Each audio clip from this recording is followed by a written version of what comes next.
Mark, to your question of advice to folks, do it. I hear so many people who are like, yeah, I'm considering it, but when I get my idea that I'm really passionate about, and when the stock vests or whatever, and the moment someone is doing the when or what if, I'm like, you're not going to do it. If you want to start a company, quit Google right now. Don't like half-ass it. No one's going to fund you if you're like, I'm kind of doing Google, but I'm waiting for money. You're not going to take yourself seriously. Shoot your shot. If you're in like Supra, you're probably smart enough PM where you can get a job elsewhere. Now, if you have a family and kids and other circumstances, it's a completely different ballgame, right? And I've got to respect that. I did Yoodli as no kids, no mortgage, hopefully single, 3 pairs of clothes. Unfortunately, I'm still in the same boat, but some things haven't gotten better. But you got to give it a shot and you got to be all in.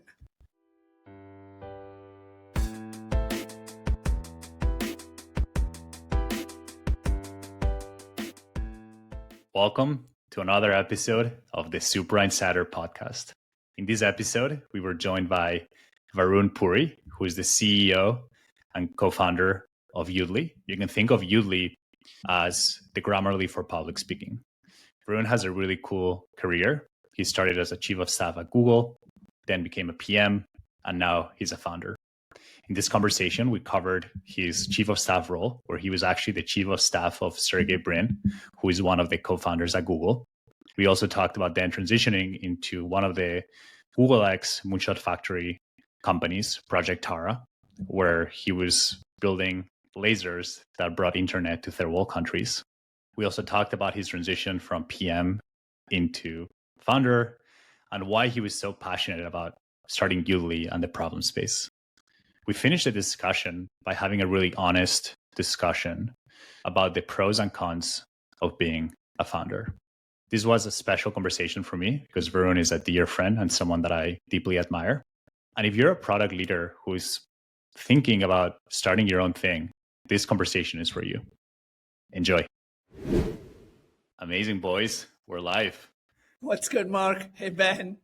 Varun, I've been wanting to have you in the podcast for a while, and just some context. Varun is one of my closest friends, founder at this really cool company that actually at some point we should talk about. I think you played a key role in taking Supra where it is today. We'll get to that at some point, I'm sure.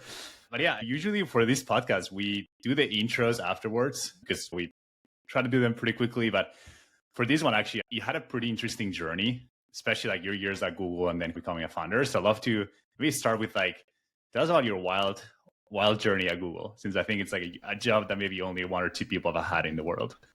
I mean, it's so exciting. We've done so much product discovery with Supra members. I think many of them are tired of us at this point. My super quick story, grew up in India, came to the US for college, did my undergrad here, joined Google right after, which is where I was roommates with Mark. Mark can talk about that at a different time and a podcast for a different audience. But at Google, I had a really exciting role where I ran special projects for Sergey Brin, who's one of the founders. Lots of stories. I was the only person at Alphabet reporting into Sergey.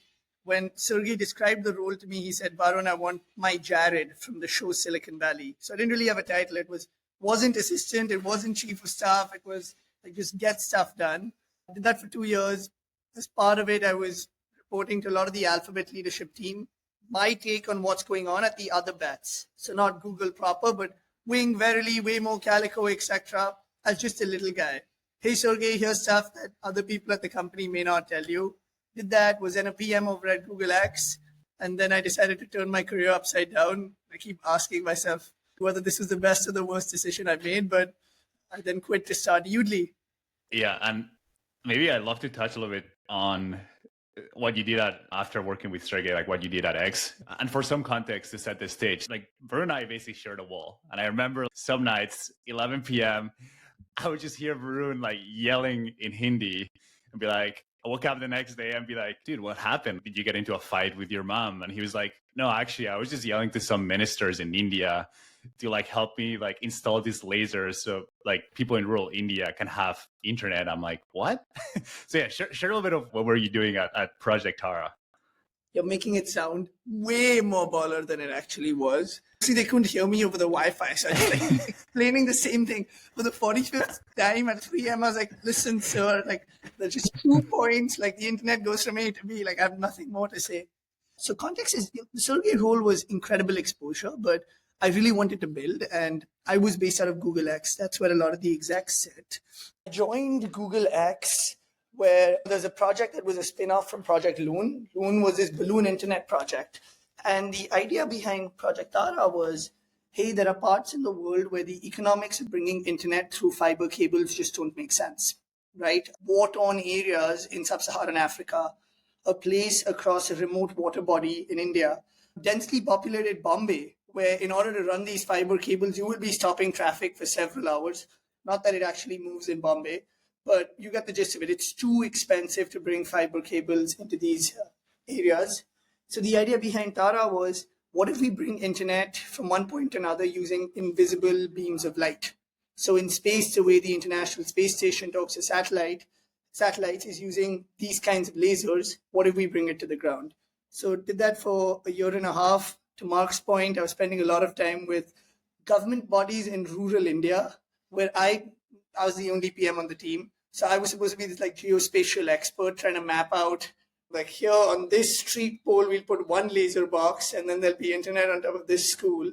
So I was working through these data sets, trying to tell them like, we need permissions to mount an electric pole here and here. And those would just go south over Zoom. So I would end up flying home all the time. Yeah. And I guess Project Tara is still going on, right? Like they're still kicking, or? Yeah, it's really cool. In fact, one of the places in the world that's needed internet the most is the Democratic Republic of Congo. But for a variety of reasons, it's been too hard, especially because it's a very fast-moving river between the DRC and Congo. For a lot of telcos, the economics don't make sense. And Tara just shot one of these FSOCs. So FSOC stands for Free Space Optical Communication. That's a technology. And FSOC link to bring internet into the DRC. They're now building the entire backbone from Cairo to Cape Town using laser boxes. Wow. Super inspiring. Is Starlink a competitor in this point, or like when is it better to use like Tara versus Starlink? Good question. I would think of them as augmenting technologies or auxiliary to one another, right? The entire idea behind FSOC is you just get a crap ton of internet to one place and you can do what you want. It is super fast because it's literally traveling at the speed of light. Starlink is maybe broader access, but way spottier. Makes sense. Sorry, I was going to say, if I'm building a massive internet system, I would have some fiber, some FSOC, some Starlink, just for redundancy.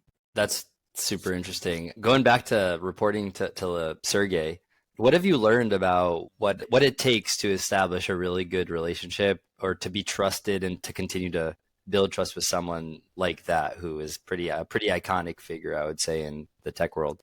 It's a great question. Also, the role was as much about working with Sergey as it was working with his circle, right? VPs, execs, CEOs, sometimes state leaders would be coming in. Two things that I was very cognizant of was one, humility. Right, I by no means Sergey. I'm not like his full-fledged chief of staff or like authority to do anything on his behalf. I'm like the little kid who runs around and he's, Varun, I need talking points. Go talk to 5 people, get them for me. Like I was very much a messenger, and I had to make sure that I came across that way, not coming across as a total kid and completely stupid, but I would rather take that brand than not being humble with a lot of the folks I was dealing with. Just, hey, here's my job. I'm here to help. Like, I'm trying my best. I don't have all the answers. And the second is just being a human. One of the things I saw in the Sergey role, or with any major leader, is people often go to you when they need something, right? Hey, I'm an intern. Can I get a photo together? I'm a journalist. What is the future of AI? Or maybe I'm a CEO. Can I get new headcount? But I think a lot of my role, just being a human. Hey, you sneezed, here's a hanky. Did you watch the game yesterday? What did you think? And I think people appreciate that. And now as I've gone on to start Yoodli, I've spoken to lots of role models and idols who've invested in gazillion-dollar companies. It's just be a human being with them as opposed to giving a try-hard story and then talking about your 3 former exits or whatever. I don't think people care about that as much. Again, what do I know? I'm doing this for the first time and I'm by no means an expert. But you seem very comfortable, I think, figuring things out that you are either not quote unquote qualified to do or you haven't done before. So what I'm curious about is maybe before we transition to learning a little bit more about what you're up to now with Yoodli, what would you say is one of the most surprising things that you took away from your time at Google about what it takes to get shit done at a place like that? I'm trying to give you something that's not a cheesy soundbite. If it's cliche because it's true, you could say that too, you know? I think for me, a lot of it was balancing my role in terms of what needed to get done with building trust with other members of the ecosystem. So by that, every Monday I would send the Alphabet leadership team my state of the union of what's going on at the other bets. The other bets being the non-Google companies. In order to do this, I had to talk to other CEOs and chiefs of staffs and PMs on a weekly basis. I was part of their mailing lists, etc., which was really cool, which means I had access to a lot of information. But for obvious reasons, a lot of people, what is this guy doing here? Is he just going to take information, misrepresent it, likely because he doesn't have all of the context, and just send it to the leadership team, right? There's a reason that you want to present your narrative a certain way in a board meeting. As a founder, I totally understand why. If like someone on my team was just talking to my VCs casually and being like, yeah, Codebase broke for the 6th time today, I would get nervous as well. So a lot of my role was building trust with both sides of the ecosystem, like telling them, look, here's my job and here's what I have to do. I need to provide like 4 bullet points that are really interesting that they may not otherwise know. Could you help me in this way? My goal is not to rat anyone out. I'm not a spy or anything, but I think of it as, what is information that Sergey would find really interesting that he's not otherwise going to see at the board meeting. He's seen like the revenue projection slides enough time. And having people empathize with my position made them want to help me out. And I think striking that balance was hard because I definitely went on the wrong side of it many times. And everyone was like, who's this brat? What is he trying to do? He knows nothing. And now he's just like invoking someone's name and coming to us. And I was always trying to play the right balance there. And I think having you known Varun, I think one of your superpowers is like, you're very authentic. I think the Varun that we're seeing now is the Varun that you're going to get no matter if you're like the CEO of Google or like one of the execs at X. I think that probably builds a lot of trust, right? This guy's not trying to play politics. He's just who he is. He's going to show me his true colors. And I feel like the testament of that, like we used to throw parties in San Francisco and he would have different people in the X leadership team show up sometimes. And that's like how big of a bond they had. So I don't know. I feel like that's your superpowers. It's like coming very authentically and that really expedites your relationship building with people. I loved it when you were just showering me with compliments. And the moment you started talking about our parties in San Francisco, I was like, oh, dear Lord, where is this now? But I mean, to your point, Mark, even as I'm building Yoodli, which is a communications platform, it's like people just want to talk to another person, right? Like I'm on whatever, 2 hours of sleep. I haven't shaved in a week. I'm sitting at like the floor of some random hotel lobby right now. Here you can see around me, that's a vending machine. Just trying to shoot my shot and do this fun podcast. What people don't know is that we were supposed to record a week ago, and you canceled the night before because you got on an overnight red eye to San Francisco so that you could close a deal, or at least have a shot of closing a deal with a big client. So you're just deep in this grind. And I think what I'm noticing about you so far, and maybe take it as a compliment if you want, but it seems like more of an observation, is that you're willing to do whatever it takes to be successful and give everything to what you're currently working on, which is just deeply admirable. Oh, thank you so much. That's a great way of also saying I'm terrible at hiring, delegating, building a team. I'm just running around like a crazy person. It's funny, like, I think a lot of people in your position, you had this dream job at Google, right? Working at X, probably like one of the hottest parts of the company, definitely the most interesting one by far. You have a good relationship with all the big dogs, right, in this company, including the co-founder. You're in a very good position. And then one day you wake up, I'm like, hey, I'm going to start this startup. Like, why? Walk me through that process. Yeah, I think first off, I've always wanted to start my own thing. Like, it's just been a dream. And I was like, shame on me if I spend my 20s playing the corporate game. Like, I got to shoot some shots. I'm in a good position here, but I'm also so lucky and so privileged. I grew up in India. My parents sent me here. I'm so far away from home. Like, I got to do something, at least where I can look myself in the mirror and be like, you tried. So there's always been that itch. And then the second piece of it is I'm just so passionate about this idea. Like, I hope Yoodli takes off.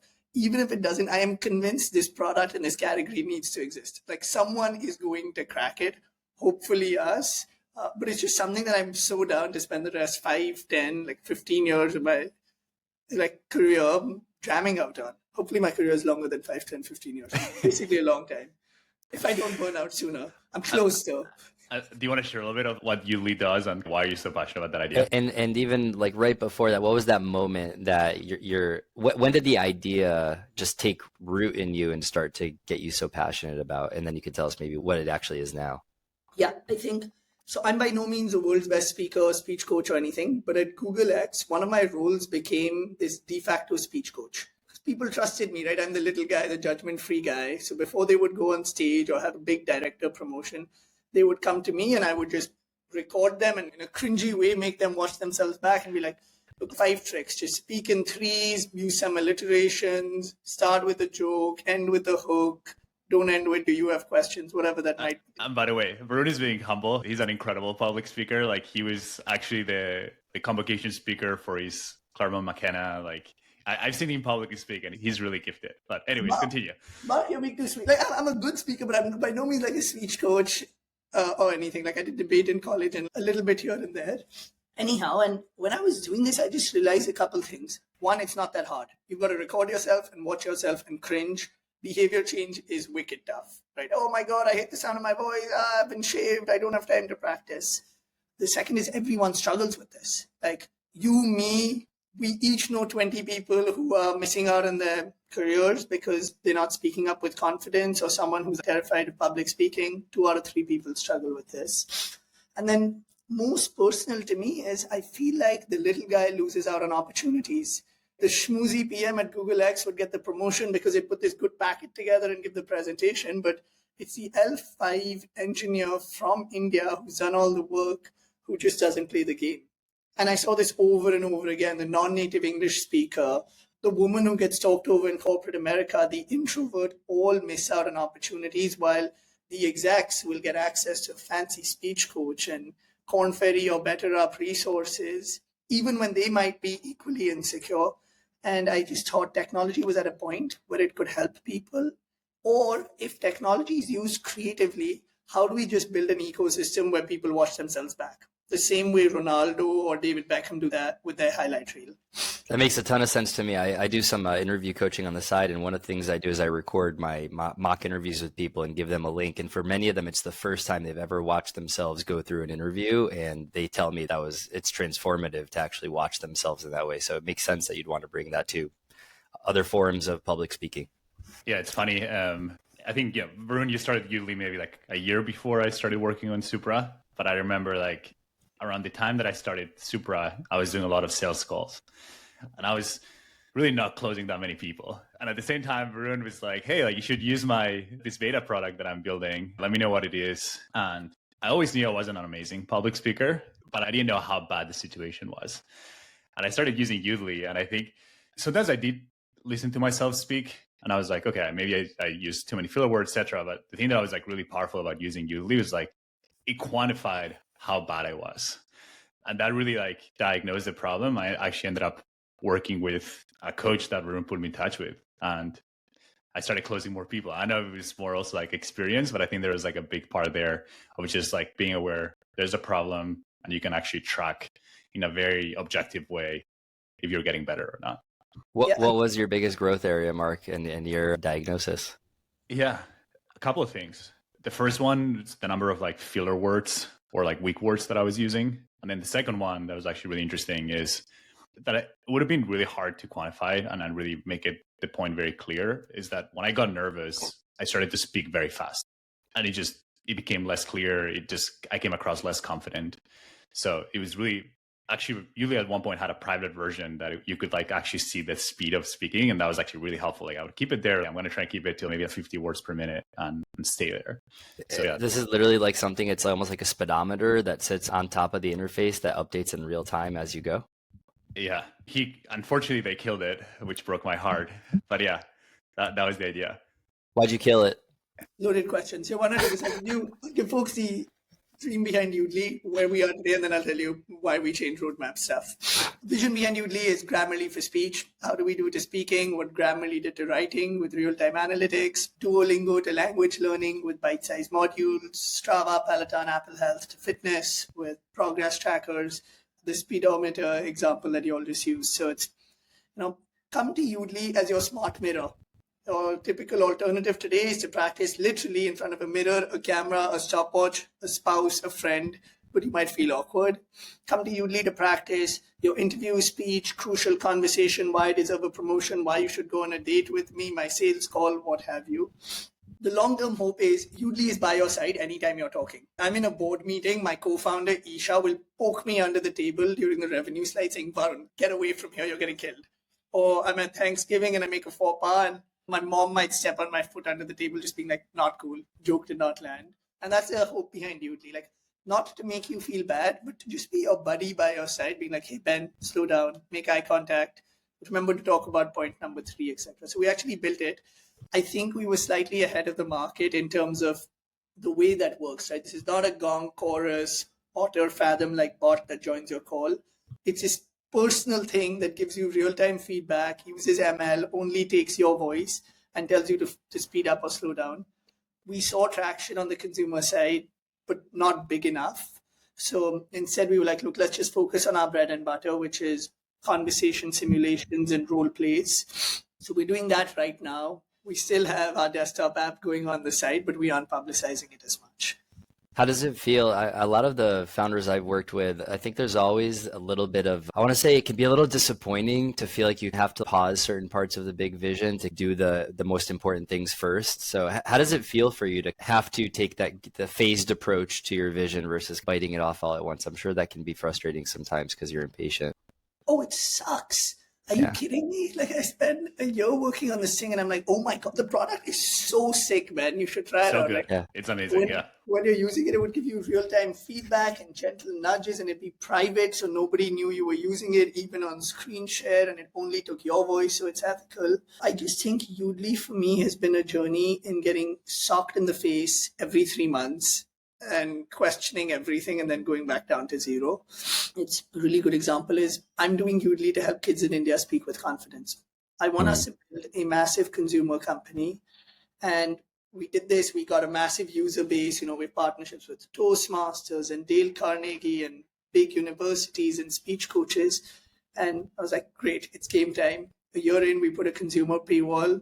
Boom, everyone churned. It really sucks. And then we're back to the drawing board. And I'm like, do I keep doubling down on this and get the numbers up from a few percent to more percent? Or do we think about something else in a 10x swing? And it's just been that over and over again. And it's wicked hard. You mentioned your co-founder. We had our last episode was a deep dive with a couple people we know who co-founded a company and sold it to Google together. And co-founder relationships are so interesting. What's the co-founder story? Isha and I were interns at Intuit like 10 years ago. We're really good friends. In fact, one of our closest friends, James, was also a roommate of Marc and Ben. Isha's passion is she wants to help women speak with confidence. She is an engineer who has been in a male-dominated field at Apple and at conferences and at Toastmasters, and she has worked on her speaking over and over again. And she left Apple because she was like, enough's enough. I want to build something for people like me who may not get the same opportunities. My passion is I want to help kids in India speak with confidence. So we're both approaching this from similar-ish lenses, but with nearly identical goals. We did this together. She's got the tech background. She built the first version of Yoodli. I'm doing the business side. And it's been amazing doing this with someone who's such a good friend because every time we take a face punch, an employee quits, or we get reneged at the last minute from someone we've given an offer to, or a VC is really excited and then at the last minute ghosts us, or I say something I don't mean. We are building Yoodli for the enterprise, and that's our goal. No, we're doing that to make money. Our goal is to help kids in India. Isha just holds me accountable. She's Varun, this might go south, but you and I are in this for the long term, and it's just been incredible. I'm curious, Varun. So I know you want to share a little bit more about what you're doing now, but in terms of like the focusing on this very specific segment of like sales enablement, super curious to hear, how did you decide that this was actually the vertical worth going for? And then maybe let's say if you had a magic wand, right? Would you change the order of operations that you did? Like you started very broad, right? Of like, hey, let's build a tool that's helpful for everyone. And then now you realize actually it's much better to go super vertical and have a very specific use case. Short answer is, Mark, I don't know. Starting as this consumer play has been awesome because we have this PLG motion where people sign up and word of mouth is incredible. And our tool is a really cool consumer tool at its foundation, which means like the admin interface is slick and it's really easy to use. So there are lots of benefits from that. On the flip side, would I have started enterprise? Yeah, I would have saved myself so much time and we'd be making a lot more money way sooner and we would be owning a larger part of the category. So I don't know, but I like that we did consumer first and we'll always do consumer because that's where our heart is at. To your question about the horizontal play, and this is like a question that comes up in every board meeting, every interview with a candidate is, I really like the Grammarly for speech analogy, right? I use Grammarly anytime I'm writing on my dating apps so that I don't misspell your Y-O-U-R versus Y-O-U-R-E, on my resume so that I don't look like a fool at 4 a.m. when I'm emailing my manager and I might be slightly drunk and I want to make sure I'm not messing up, to my board decks, you get the gist of it. In the same vein, we are speaking all the time, 80% more than we are writing, right? Like Yoodli should be used when you're interviewing, you're public speaking across each of the horizontals. And we've seen users come and do this. They've come and made Yoodli their own. So on the enterprise, the bet I'm taking is it's exactly the same. Come use Yoodli for any communication coaching you have at the enterprise. So in the Google use case, you need to train all of your execs before Cloud Next or Google I/O. Great, use Yoodli as a media training / speech coaching tool. You need to train hypo women on exec comms ahead of like a big event. Great, use Yoodli's exec comms mode. Use Yoodli to onboard sales reps, simulate customer objections, help CS teams with renewal conversations. It is the same platform, horizontalized, where in an ideal world, a company like Google would come in and be like, great, Yoodli is our Swiss Army knife that we use across the board. Manager training, sales coaching, onboarding, conferences, partner enablement, and more. Within that, the wedge we are focused on is sales enablement for obvious reasons, right? Massive budget, enterprise-wide scale. As an example, Google needed to roll out their new Gemini pitch to 15,000 sellers.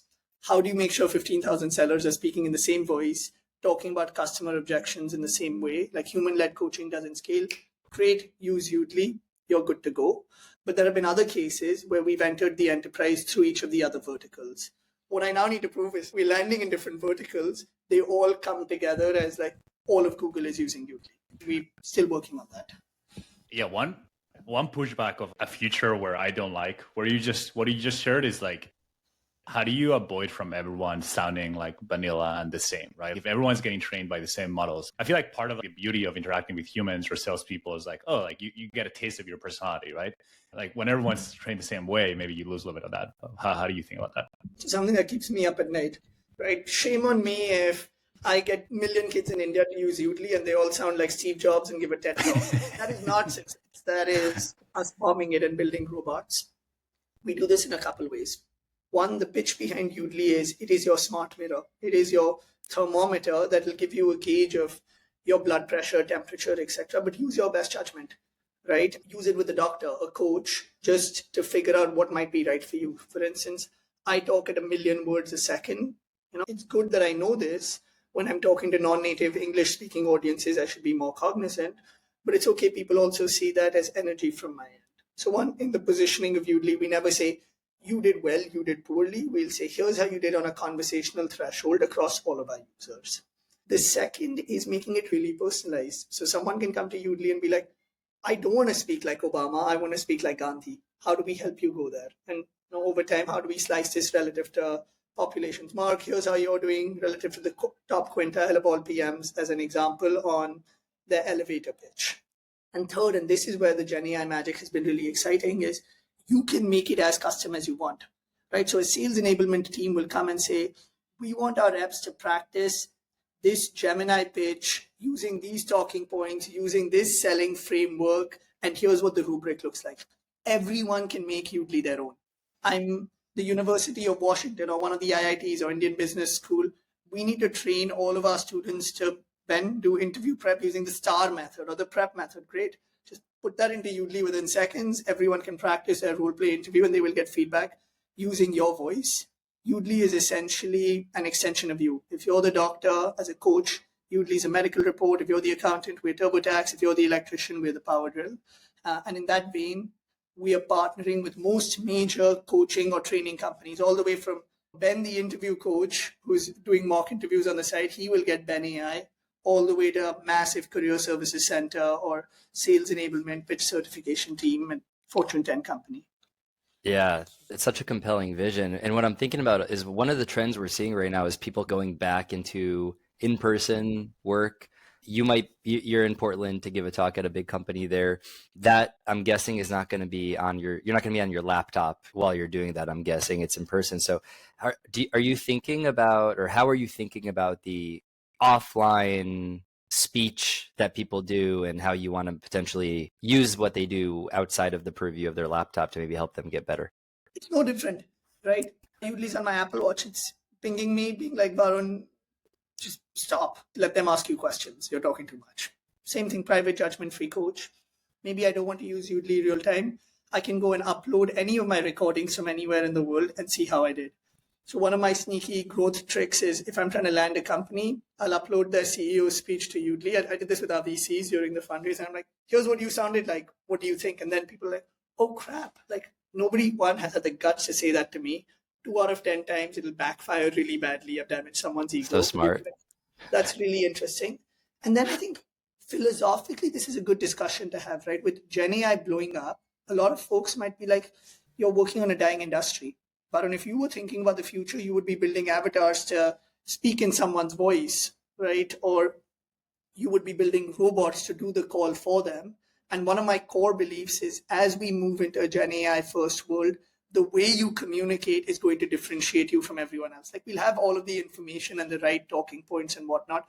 Humans will always be communicating with one another. Yeah, there's a segment that might get automated, but I will need to come. I'm currently in Portland presenting to the Nike leadership team. I need to crush this meeting in person, look them in the eye and be like, here's the Yoodli dream for them to invest in us. And I think that's always going to be the case. I totally agree. Especially, I think, for leadership things, like big contracts, right? Like big enterprise contracts, relationships. Like, I don't think, as you said, I think people are probably going to overcorrect and spend more time in person, or at least that's what I hope. Otherwise, like the other future looks very sad. Maybe Mark, quickly in that vein, I think there's a world in which they can send their avatar to their Zoom call and the avatar will do a great job. Your insecurity in person, that gets even worse because you've got to be better, right? There's very little to hide behind when you're live, just you. That's where Yoodli comes in. Yeah, and I think it just makes it worse, right? If you start sending avatars or whatever, you do it less, and it's just this negative, vicious cycle that can really wreck you, I think. Yeah, maybe what kind of changing directions, and something that I found very impressive about the journey too, is that you're not technical. You're obviously a very smart guy, but how did you keep up with everything that's going on in Gen AI, given that's so core to what your business does, right? It's a good question. Also, people often ask me, Varun, you started Yoodli just before the Gen AI buzz. I was like, yeah, I'm a visionary. I saw the Yoodli. Completely ridiculous. Like Gen AI happened. I was like, oh my God, this is nuts. Short answer, Mark, I think we've hired really well. I think that's been one of our superpowers. Our engineering team just keeps me up at night, so far out of our league that I want to make sure we are not letting them down. To hire Derek, our CTO, for instance, showed up at his door several nights in a row. And I was just like, Derek, you could go to Microsoft, OpenAI, Google, wherever, or we could go build something that when you're at an airport, someone will be like, you're the Yoodli guy, take a bet on us. And got him on. He's brought on A+ people. And one of my things right now is I feel like our engineering team can build anything. It's such an empowering feeling. On Monday, I come into work and I'm like, oh my God, the product now does this. A good example from last week is I'm demoing it and suddenly there's a button that says, share your screen as part of your demo. And I'm like, okay, I'm sharing my screen and then the Yoodli persona is asking me questions based on my slides and my screenshot. I was like, that is so wicked cool. I didn't even know that was possible.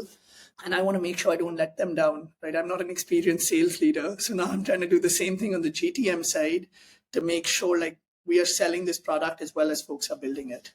Yeah, makes sense. Maybe the one topic that I would like to finish with is a lot of people in Supra are thinking about being founders at some point. Like they're product leaders and they're hoping at one point to make the leap. Every time we talk about it with you, I think a lot of founders keep it very optimistic, be like, oh, it's amazing, it's the best thing I did. But what I like about you is you keep it real. Here are the things that are really good and here are the things that are not that good. Yeah, tell me about that transition. What's been easy? What's been hard? Two questions nestled in that. One, what's been easy, what's been hard, and how do we convince Supra members to start their own company? I'll start with the latter. Starting a company sucks. Like it is so glamorous and glorified on the outside. Like you are just getting face punched nonstop. For instance, if you follow me on LinkedIn, like people come to me like, Varun, wow, you're killing it. You crushed this other deal. And oh my God, you raise money. It's such a game. We're getting destroyed on a day to day. You've just got to put on this persona and then everyone's buying each other's narratives. I think it's so toxic. That's one part of it. Like be grounded in reality. Everything from the day to day, as an example, like with Yoodli, we have a very small office space, which means I'm not organically meeting people like I did at Google. Dating was really hard through this process. Or how do I make new friends? Like I've just become this transactional guy who's saying the same damn pitch over and over again, 20 times a day, where it's like to a potential employee, potential customer, potential investor, which is some version of take a bet on me, right? I've completely lost my authenticity because in these pitches, I'm doing the same thing. 2 minutes of small talk, ask them about themselves, create a common connection, do my pitch, tailor it slightly to what their background is, and then let them talk, ask them like those 5 pointed questions to make them feel like they've guided the conversation, then wrap it up. It's such a game. And then in the evening, when I want to talk to my actual friends, I'm either too tired because I'm beaten up, or I'm like, I'm not going to, Mark, we haven't talked nearly enough. I'm like, I can't call Mark right now. He doesn't have context on the day to day. I'll call him when I have 3 hours. And that happens over and over again. I'm like, shit, I've been doing this for 2 years. Some of my friends have gotten married and someone's having a kid and like it's people's birthdays and I missed it. I'm just like so removed from reality. Like I'm caught up in my little race. That's just like one example. There are hundreds more of the day-to-day face punches. Competitor comes out raising way more money. VC tells you suck. Employee loses hope in what you're doing, or they're tired of not making enough money. They don't see their equity actually converting. You have a fight with your co-founder. All of it is just so hard. Like making lunch is so hard. I Google, I like lunch delivered to my desk. Just missing meals. Wicked hard, but really fulfilling. Give it a shot. Like even right now, I'm like, I love this and I'm going to keep doing this. Mark, to your question of advice to folks, do it. I hear so many people who are like, yeah, I'm considering it. But when I get my idea that I'm really passionate about, and when the stock vests or whatever, and the moment someone is doing the when or what if, I'm like, you're not going to do it. If you were to start a company, quit Google right now. Don't like half-ass it. No one's going to fund you if you're like, I'm kind of doing Google, but I'm waiting for money. You're not going to take yourself seriously. Shoot your shot. If you're in like Supra, you're probably smart enough PM where you can get a job elsewhere. Now, if you have a family and kids and other circumstances, it's a completely different ballgame, right? And I've got to respect that. I did Yoodli as no kids, no mortgage, hopefully single, 3 pairs of clothes. Unfortunately, I'm still in the same boat, with some things having gotten better. But you got to give it a shot and you got to be all in. I think a good reason to start a company is because you can't not start the company. It's almost there's something so compelling about it that has to be worth all the challenges you talked about.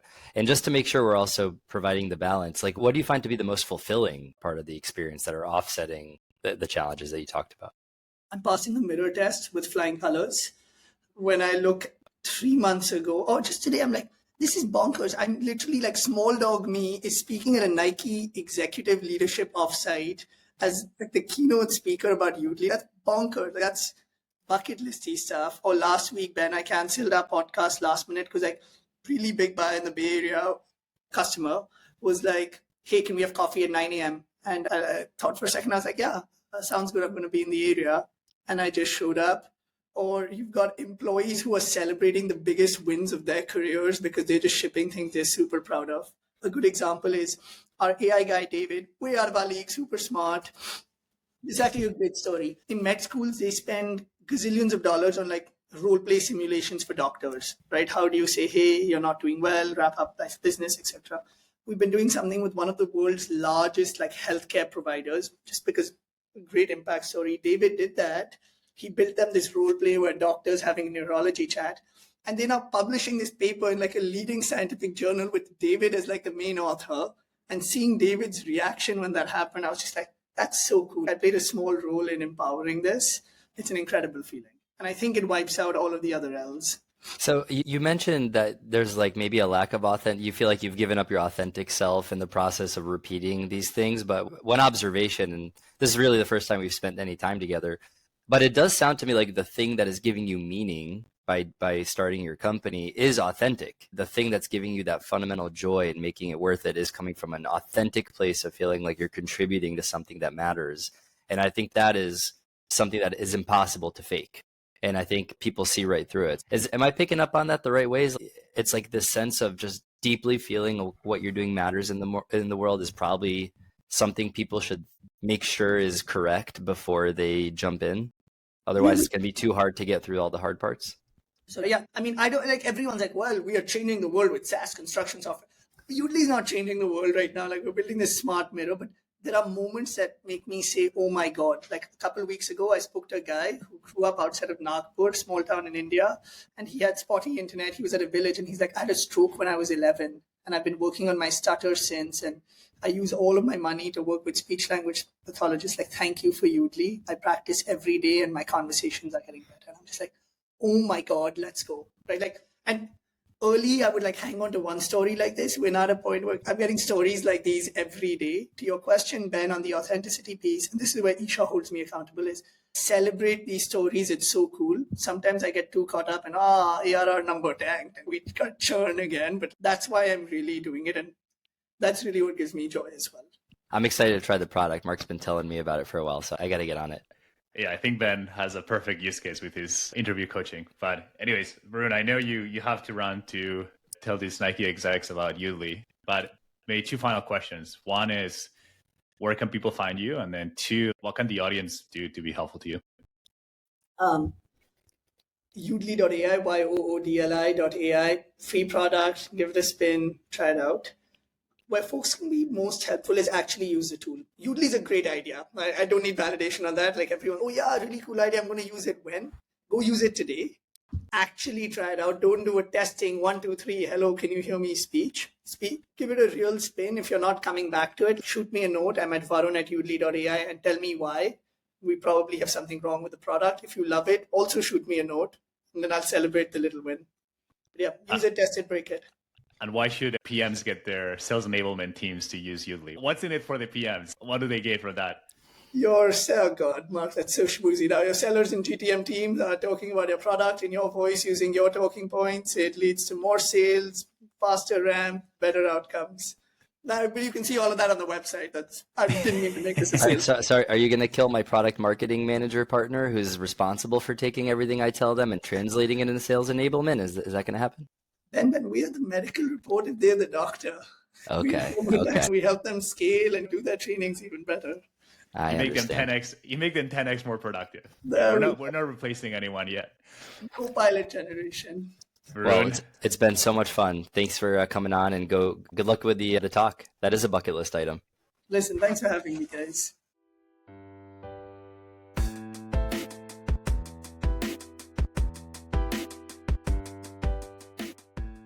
If you enjoyed this conversation, please share it with someone who you think would benefit from it as well. We really appreciate it.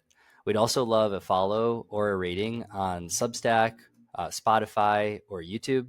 That's going to let other people find us. And if you have any topic recommendations for a future episode, please send myself or Mark a DM on LinkedIn. We'd love to hear from you. Thanks.